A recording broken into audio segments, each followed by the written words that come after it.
Bonjour tout le monde, on se retrouve dans une nouvelle vidéo et nous avons une nouvelle invitée, Mathilda Bergefeuille, qui va nous expliquer les problèmes de personnalité paranoïaque. Alors merci John. Alors comme dit précédemment, je vais parler du trouble de la personnalité paranoïaque. Plus précisément, je vais parler des causes, des symptômes et puis des traitements possibles.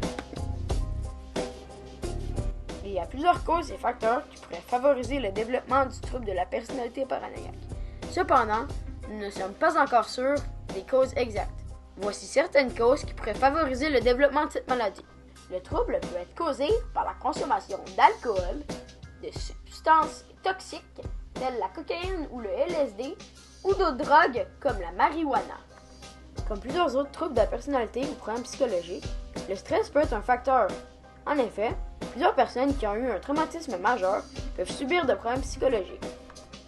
Une autre cause sont les micro-lésions cérébrales. Les micro-lésions cérébrales sont des petites blessures qui peuvent affecter la connexion entre certaines parties du cerveau. Sans signaux, les neurones peuvent s'astrophier, voire mourir. Cela peut faiblir certaines capacités du cerveau. Un autre enjeu pourrait être des problèmes émotionnels. En effet, les personnes qui subissent des abus ou des troubles émotionnels, comme des chicanes ou des divorces, sont plus exposées aux problèmes. Les symptômes. Il n'y a pas beaucoup de symptômes liés aux troubles de la personnalité paranoïaque. Cependant, les quelques symptômes présents se manifestent très fortement. Un des symptômes les plus présents est bien sûr la paranoïa. Une personne atteinte de la paranoïa va se méfier des autres de manière très intense. La personne paranoïaque pense que les autres sont des personnes malveillantes ou mal intentionnées. Par exemple, une personne paranoïaque pourrait être persuadée qu'il y a des caméras cachées dans sa maison. Pour le traitement, aucune solution ne s'est prouvée 100% efficace. Cependant, il est possible d'atténuer les symptômes avec certaines interventions.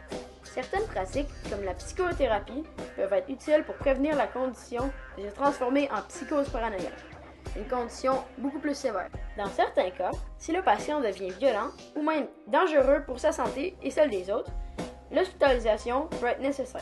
Encore un gros merci à Mathilda Bergefeuille de nous avoir accompagnés pour nous éclaircir sur ce sujet.